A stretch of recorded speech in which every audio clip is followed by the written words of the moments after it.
The Living World, Part 4. Taxonomical Aids. Taxonomic studies of various species of plant, animal, and other organisms are useful in agriculture, forest, industry, and in general in knowing our bioresource and their diversity. This study would require correct classification and identification of organisms. Identification of organisms require intensive laboratory and field study. The collection of actual specimen of plant and animal species is essential and is the primary source of taxonomic studies. These are also fundamental to studies and essential for training in systematics. It is used for classification of an organism, and the information gathered is also stored along with the specimens. In some cases, the specimen is preserved for future studies. Biologists have established a certain procedure and technique to store and preserve the information as well as the specimen. Some of these explained to help you understand the uses of these aids. Part first.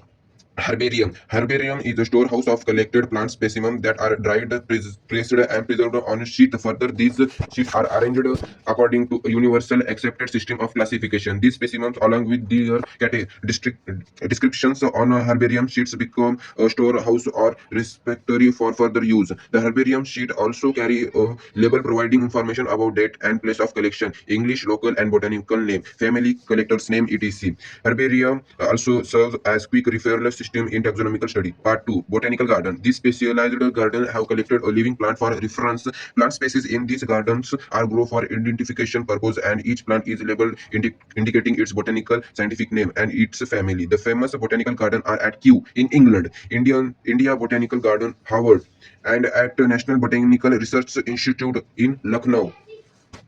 Part 3. Museum. Biological museums are generally set up in educational institutes such as schools and colleges. Museums have collection of preserved plant and animal specimens for study and reference. The specimens are preserved in the container or jar in preservative solution. Plant and animal specimen may also be preserved as a dry specimen. Insects are preserved in insect box after collecting, killing, and pinning. Larger animals like birds and mammals are usually stuffed and preserved. Museums often have collection of skeleton of animal too. Part 4. Zoological parks. These are the places where wild animals are kept in protected environments under human care, and where which enable us to learn about their food, habitat, and behavior. All animals in a zoo are provided as far as possible. The condition similar to their natural habitat. Children love visiting these parks, commonly called zoo.